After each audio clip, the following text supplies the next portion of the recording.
बहुत रात हो रही थी। सब लोग अपने अपने कामों से फारिग होकर सोने की तैयारी कर रहे थे।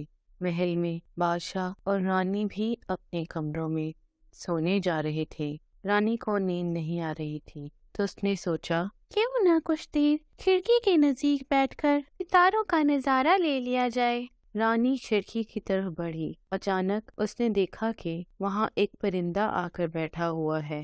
रानी हैरान रह गई कि रात के इस वक्त तो सारे परिंदे अपने घोंसलों में होते हैं, ये यहाँ क्या कर रहा है। रानी ने गौर से देखा तो वो एक कौवा था और उसके गले में एक बेशकीमती हार लटक रहा था, जिसमें एक नायाब हीरा जड़ा हुआ था। रानी की हैरत की तहा न रही। वो सोचने पर मजबूर हो गई कि ये हार कौवे के पास कैसे आया। रानी ने जैसे ही हार को साफ किया, कमरे में उजाला हो गया और एक खूबसूरत सी परी नमूदार हो गई। रानी ने हैरत से परी से पूछा, तुम कौन हो, यहाँ कैसे आई? परी बोली, मैं एक परी हूँ। मुझे चंद्रमुखी ने इस हीरे में कैद कर रखा था। आपका बहुत शुक्रिया, आपने मुझे आजाद करवा दिया। आप देख रही हैं, ये उसी का है। आपकी बड़ी मेहरबानी होगी। आप इस हीरे को कहीं दूर फेंकवा दें ताकि ये किसी के हाथ ना लग सके। इस हीरे की चमक से लोग इसकी तरफ मुतवज्जो होते हैं और जैसे ही कोई इसको हाथ लगाता है, इसमें कैद हो जाता है। आप इसे किसी कपड़े में बांध कर कहीं दूर फेंक दें। ये कहकर परी गायब हो गई। अब रानी सोच में पड़ गई और उसने सोचा कि सुबह होते ही सारा मामला बादशाह के साथ बयान करूंगी और उस हिसाब से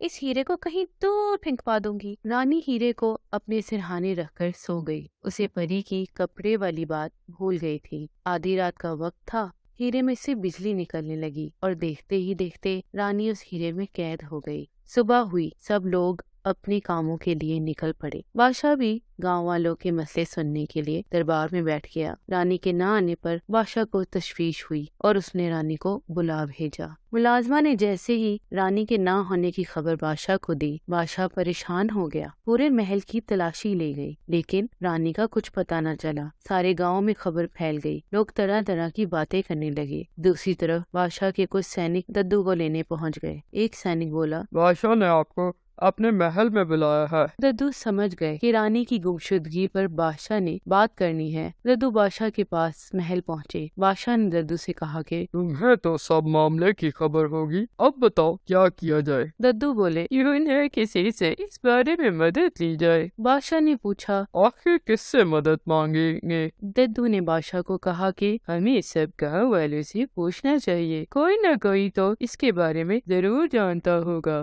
दद्दू का मशवरा बादशाह को अच्छा लगा। बादशाह ने फौरन डोलची को बुलाया और उसे कहा, पूरे गांव में ऐलान कर दो कि जो कोई रानी को ढूंढ कर लाएगा उसे भारी इनाम दिया जाएगा। डोलची भागता हुआ गांव पहुंचा और एक ऊंचे टीले पर खड़े होकर ऐलान करने लगा कि जो कोई भी रानी को तलाश करेगा बादशाह उसे इनाम से नवाजेगा।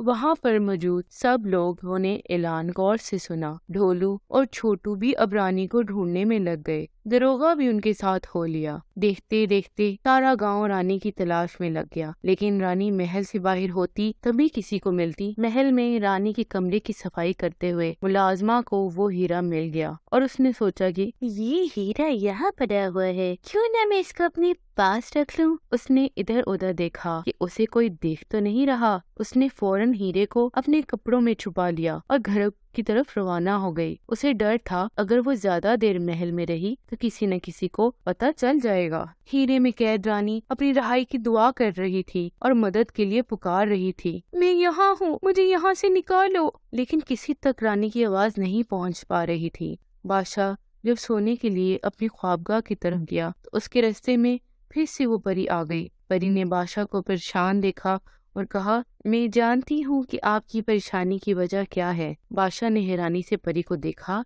परी बोली, जिसे आप ढूंढ रहे हैं वो आपके महल में ही मौजूद है। रानी को हीरे में कैद कर लिया गया है। परी ने सारी कहानी बादशाह को सुना दी। बादशाह ने फौरन पूरे महल की तलाशी का हुक्म दिया, लेकिन हीरा महल में नहीं था तो कहाँ से मिलता। जिस मुलाजमा ने वो हीरा उठाया था वो घबरा गई। उसके चेहरे पर एक रंग आए और एक जाए। दिल ही दिल में उसने शुक्र किया कि वक्त रहते उसने उस हीरे को गायब कर दिया था। उसकी साथी मुलाजमा ने जब उसकी घबराहट देखी तो उससे रहा न गया और उसने उसे पूछा, क्या तुम हीरे के बारे में कुछ जानती हो? मुलाजमा बोली, हीरा? कौन सा हीरा? कैसा हीरा? मैंने आज तक कोई हीरा नहीं देखा। ये कहकर वो वहाँ से चली गई। मुलाजमा को उसके इस जवाब से शक हुआ और उसने अपना शक दूर करने के लिए उसका पीछा किया। मुलाजमा जब अपने घर पहुंची तो उसने फौरन से संदूक को खोला और उसमें रखे हुए हीरे को देखा और शुक्र किया कि हीरा अब भी वहाँ है। उसे ऐसा करते हुए साथी मुलाजमा ने खिड़की से देख लिया। अब वो मुलाजमा के जाने का इंतजार करने लगी। जैसे ही मुलाजमा घर से निकली, साथी मुलाजमा मौका पाते ही घर में घुस गई और संदूक से हीरा निकालकर महल की तरफ रवाना हो गई। महल पहुंचकर साथी मुलाजमा ने बादशाह को वो हीरा दिया। बादशाह ने हीरा देखकर खुशी का इजहार किया और मुलाजमा को इनाम से नवाजा। अब बादशाह ने हीरे को झट से अपनी हथेली में लिया और घिसना शुरू कर दिया। महल में उजाला हो गया। बादशाह ने देखा कि रानी उसकी आंखों के सामने खड़ी थी। रानी ने बाहर आते ही शुक्र किया। रानी ने बादशाह को जब उस कौवे के बारे में बताया कि कैसे वो उस सजे हुए कौवे की चमक दमक से उसकी तरफ गई। रानी की बात सुनकर वहाँ मौजूद सब लोगों की आंखें खुली की खुली रह गई और लोग आपस में बातें करने लगे कि वो सजा हुआ कौवा तो चंद्रमुखी का है। रानी ने फौरन हुक्म दिया, इस हीरे को कपड़े में बांधकर कहीं दूर फेंकवा दिया जाए। लेकिन अचानक से वहाँ चंद्रमुखी आ गई और कहने लगी, रुक जाओ, ये हीरा मेरा है। रानी ने इसे मेरे पालतू कौवे के गले से उतारा है। मुझे मेरा हीरा वापस करो। बादशाह गुस्से में आ गया और उसने चंद्रमुखी को पकड़ने का हुक्म दिया। इससे पहले कि सैनिक उसको पकड़ पाते, वो हीरा लेकर वहाँ से गायब हो गई। महल में मौजूद तमाम लोग सोचने लग गए कि अब चंद्रमुखी गुस्से में किसी और को नुकसान न पहुंचा दे। छोटू और ढोलू जो कि वहीं मौजूद थे, फौरन चंद्रमुखी का पीछा करने का सोचने लगे। उन्होंने वहाँ मौजूद दरोगा को भी अपने मकसद का हिस्सा बना लिया। अब वो तीनों चंद्रमुखी की तलाश में निकल पड़े थे। चलते चलते बहुत रात हो गई, लेकिन चंद्रमुखी का कहीं पता न चला। थक कर छोटू ने ढोलू से कहा कि कुछ देर आराम कर लेते हैं। ढोलू ने कहा, ठीक कहते हो, चलो उस घने दरख्त के नीचे चलते हैं। थोड़ी देर बाद छोटू को कुछ चमकता हुआ दिखाई दिया। उसने फौरन ढोलू को बताया। दोनों ने जब गौर से देखा तो पता चला कि चमक उसी हीरे की है और दरख्त की टहनी पर वही कौवा बैठा हुआ है और उसके गले में वही हार है। छोटू बोला, हमें फौरन इसके गले से हार को उतारना होगा और कहीं दूर फेंकना होगा, नहीं तो फिर से चंद्रमुखी आ जाएगी। ढोलू ने दरोगा को कहा, आप बताएं कि कैसे इसको पकड़ा जाए। दरोगा बोला, मेरे पास कोई दाने हैं, मैं वो जमीन पर फेंकूंगा। हीरे की रोशनी में कौवे को दाने नजर आएंगे और जैसे ही वो इन्हें खाने आएगा, तुम इस कपड़े से उसको पकड़ लेना। दरोगा ने उन्हें वो कपड़ा दिया जिसमें हीरे को बांधकर फेंकने वाले थे। जैसा सोचा था वैसा हुआ। कौवा दाना खाने नीचे आया। ढोलू और छोटू ने उसे कपड़े की मदद से पकड़ लिया। अब बस आखिरी काम बचा था कि हीरे को कौवे के गले से उतारा जाए और कहीं दूर पानी में फेंका जाए ताकि कोई उस हीरे तक ना पहुंच सके। ढोलू ने कहा,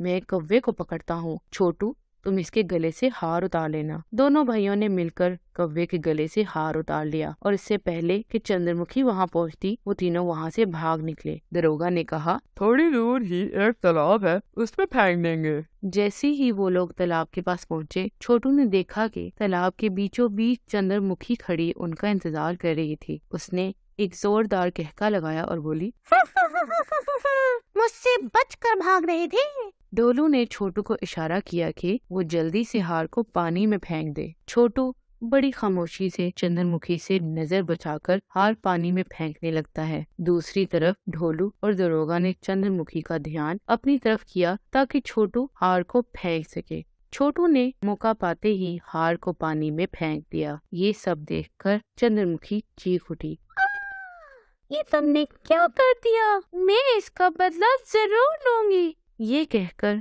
वो गायब हो गई। बादशाह को पता चला तो उसने उन तीनों को इस बहादुरी पे इनाम दिया। पूरे गांव में अब उनकी बहादुरी के चर्चे होने लग गए। दद्दू भी अब उनसे बहुत खुश थे। एक दिन रात को सोते हुए छोटू ने ढोलू से पूछा, ढोलू याद है चंद्रमुखी ने कहा था कि वो अपना मजा लेगी, तो क्या वो वापस आएगी? तुम्हें क्या लगता है? ढोलू ने हंसते हुए जवाब दिया। अरे नहीं, वो कैसे आ सकती है? उसका हार तो हमने पानी में फेंक दिया था और उस हार की वजह से वो लोगों को कैद करती थी। जब तक वो हार नहीं मिलता वो गांव में कदम भी नहीं रखेगी। छोटू ने सुख का सांस लिया और दोनों सोने की तैयारी करने लगे। ढोलू ने कहा, सो जाओ छोटू, सुबह जल्दी उठकर स्कूल भी जाना है। मैं नहीं चाहता कि मैं लेट पहुंचूं और उस्तानी जी से डांट खानी पड़े। ये कहकर ढोलू ने आंखें बंद कर ली और छोटू भी सोने की तैयारी करने लगा। चंद्रमुखी जो अपना हार ढूंढने की नाकाम कोशिश कर रही थी, दिल ही दिल में सोच रही थी कि कैसे वो सनगढ़ के लोगों से अपनी इस बेइज्जती का बदला लेगी। दूसरी तरफ महल में भी जश्न का माहौल था। सब लोग रानी की वापसी पर बहुत खुश थे और उस मुलाजमा को भी अब सबक मिल चुका था कि बुराई का अंजाम बुरा ही होता है, क्योंकि रानी ने हीरे की कैद में मुलाजमा को हीरे को उठाते देख लिया था और बाहर आकर उस मुलाजमा को सजा के तौर पर सारे महल की सफाई का जिम्मा दिया और हुक्म दिया कि जब तक वो पूरे महल की सफाई ना कर ले तो वो घर नहीं जा सकती।